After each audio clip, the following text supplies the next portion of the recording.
Fat tire e-bikes are big, bold, and fun, but are they actually better? Or are you just dragging around a bunch of extra rubber for no good reason? Today, we're digging into the truth about fat tire e-bikes, the good, the bad, and who they're really for. I'm Jenny, and you're watching NextJen.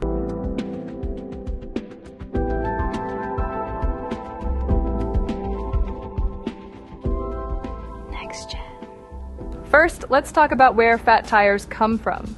These super wide tires, usually 4 inches or more, actually predate electric bikes. First of all, the concept is not even new. Balloon tires, which were around 3 inches wide, were common on old school cruisers since they gave extra air cushion, which was especially helpful on those rigid frames without any suspension.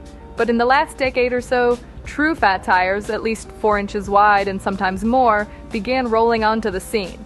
They were originally developed for riding on snow, sand, and other loose surfaces where a normal mountain bike tire would sink in or slip or just not work very well. But when they first came out, before e-bikes were popular, fat tire bikes didn't really catch on with the general public, at least not in large numbers. Why?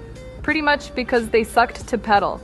Rolling resistance was huge. Those tires were heavy, draggy, and just annoying to pedal, especially on pavement. It was a nice idea for the performance, but not when you had to pedal those massive tires. But then came the e-bike revolution. Suddenly, you didn't have to worry about how much energy it took to push a fat tire down the road, because your motor could do it for you. And just like that, fat tires exploded in popularity.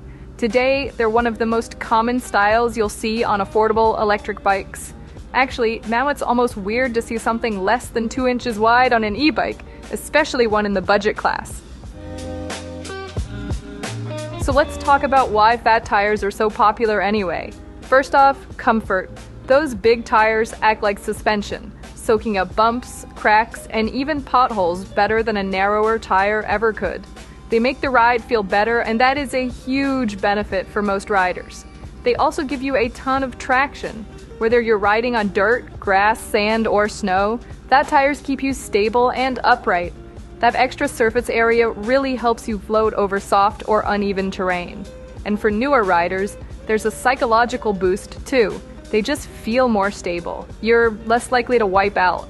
I've heard more than a few people say that they picked a fat tire e-bike simply because it felt better to them. Look, there's a reason motorcycle tires are basically the same width as fat bike tires, because that's the size that feels and performs best on a two-wheeler. The only reason bicycle tires were as narrow as they were for so many decades was that they had to be optimized for human leg power, not motor power. But on an e-bike, you have the motor to help take full advantage of the benefits of fat tires. But here's the flip side. Fat tires have some real downsides too. They're heavier, they roll slower, and they're less efficient. That means your battery drains faster and your motor has to work harder. If you're riding a lower power e-bike, those big tires can make your ride feel sluggish. And even on powerful bikes, the range is going to take a noticeable hit. There's no getting around the fact that your battery lasts longer and your motor runs cooler with narrower tires. If they make your legs tired, yeah, they're gonna make your battery tired too. Then there's the maintenance factor. Replacing a fat tire tube can be more expensive and a little harder to find, especially if you're in a pinch or far from a bike shop. And there's often fewer choices for when you need to replace your fat tires. And the truth is, a lot of people buy fat tire e-bikes just because they look kinda cool and it sounds great that you could ride on trails, but then they never actually take them off-road.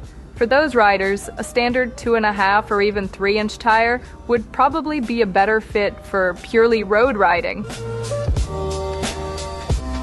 So who should actually get a fat tire e-bike? If you plan to ride on sand, snow, or gravel trails, they're a fantastic choice. That's where fat tires really shine. They're also great for heavier riders or anyone who values comfort over efficiency. There's no denying that they simply feel better.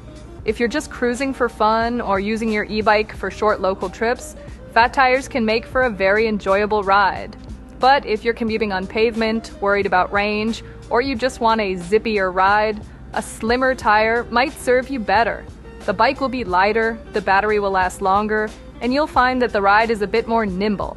Sure, you pay for it with a bit less comfort, but you do get something back from reducing your tire width. So I think it's fair to say that in the end, fat tires aren't automatically better, but they can be better for the right person and under the right riding conditions. Just make sure you're picking them for the riding that you actually do, not just because they look cool in the ad. Okay, now I want to hear from you. Do you have fat tires or more narrow tires? And which bike do you have them on? Let me know in the comments section. If you're subscribed, then I might just feature your answer at the end of one of my next videos. Last time I asked what your e-bike maintenance tips were or your mistakes to avoid, and here's what my subscribers suggested. All great ideas, and thanks for joining me in the comments section. That's it for now. I'm Jenny. Stay charged, stay curious, hit subscribe, and I'll see you next time.